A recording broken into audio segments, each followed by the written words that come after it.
congrats on this film. Wow, I watched it last night with my daughters. Ultimate girl dad right there, going the distance for some rescue. But let's talk about Can. I love how emotional you got with the standing ovation. What was all that about? Oh, wow. Well, it kind of snuck up on me. To be in a movie theater again, and that's a really iconic movie theater, and it's huge. There had to be 1,000 people there, and after watching stuff on TV for a year and a half, to go into a room with 1,000 strangers and kind of have that communal movie going experience again, I just was, I didn't expect it. I was just very happy to be back in a movie theater. Same. You're the ultimate girl dad of 4. So clearly the movie resonated with you. Was there a moment or a scene that really hit hardest for you?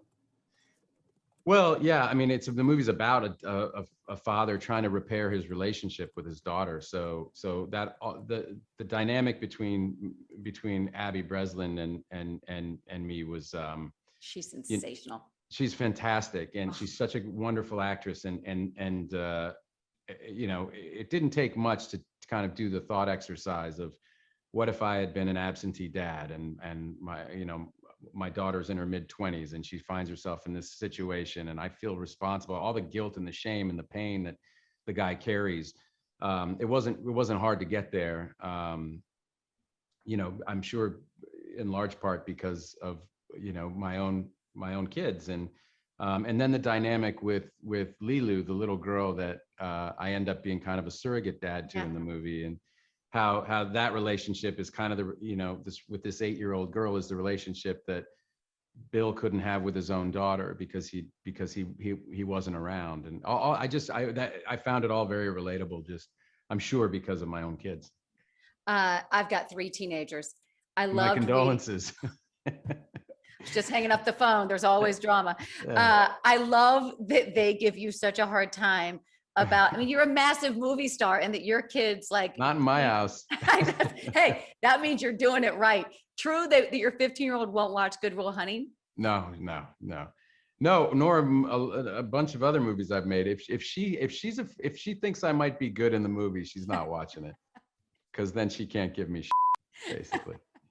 Do they know about you passing on Avatar, the $200 million movie? Please tell me exactly you about that. Is there a lot of stuff on that? They've heard me tell that story. Yeah. They like to tell it in the context of movies that I didn't pass on that weren't Avatar. So, any of them maybe following in your footsteps, showing the gene?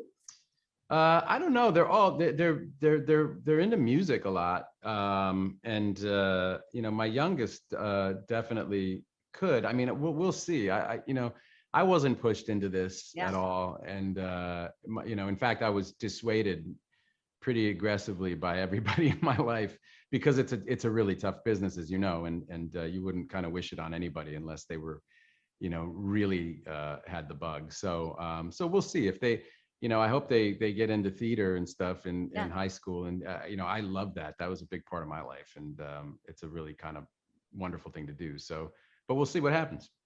I've told my kids about Good Will Hunting, just about persistence and like creating your own destiny, and what hard work and all of that will do.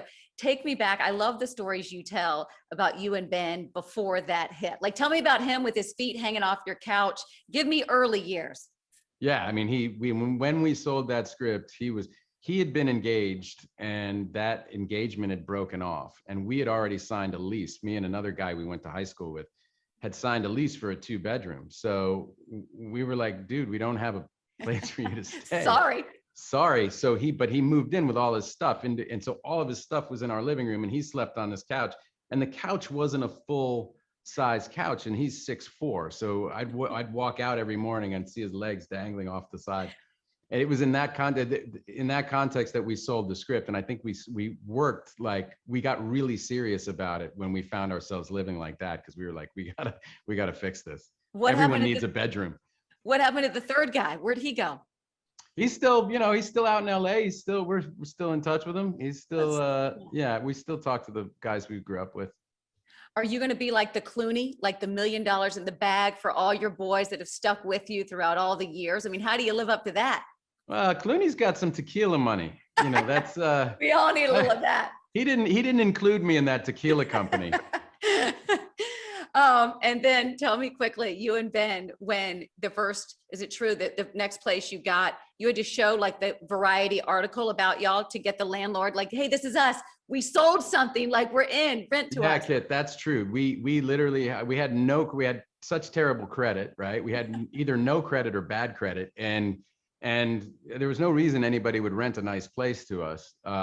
We didn't have cash to show that we could, like, so we walked around with this Variety article because they said, these two idiots sold a script, and we were on the cover of Variety, and we were like, look, that's us.